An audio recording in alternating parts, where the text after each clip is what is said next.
અને આજે મારે ગુજરાતના મુખ્યમંત્રી ભૂપેન્દ્રભાઈ પટેલ સાહેબ, રાજ્યના ગૃહમંત્રી હર્ષ સંઘવીજી અને ભારતીય જનતા પાર્ટીની સરકાર અને ગુજરાતની પોલીસને અભિનંદન આપવા છે. એટલા માટે આજે તમે જુઓ છો કે શહેરમાં પેલા ડ્રગ્સનું વ્યસન હતું, એ ધીરે ધીરે બધું વ્યસન આટલા પ્રમાણમાં ડ્રગ્સનું પકડીને એ ડ્રગ્સ ગામડા સુધી ના ગયું, એના માટે ગુજરાત પોલીસે કડકમાં કડક પગલા લીધા છે.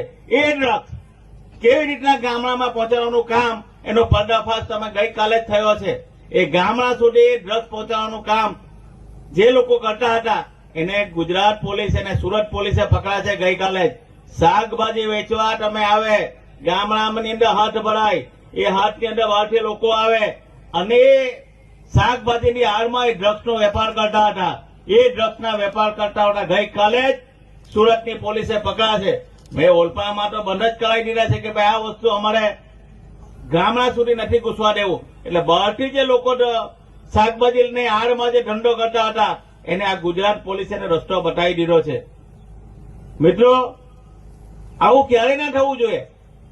ઓલપા તાલુકાની અંદર અમે બધી જગ્યાએ બંધ કરાવી દીધું છે. ભાઈ કોઈ હાટ બજાર ના ભરાય.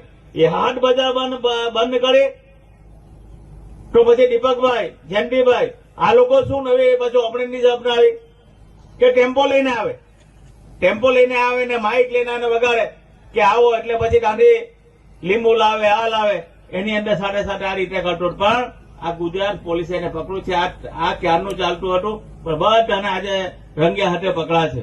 એટલે ગુજરાત પોલીસે આ પણ એક સારો કામ કરી રહી છે કે આપણો યુવાધન જે બગડે છે એ ના બગડે એના માટે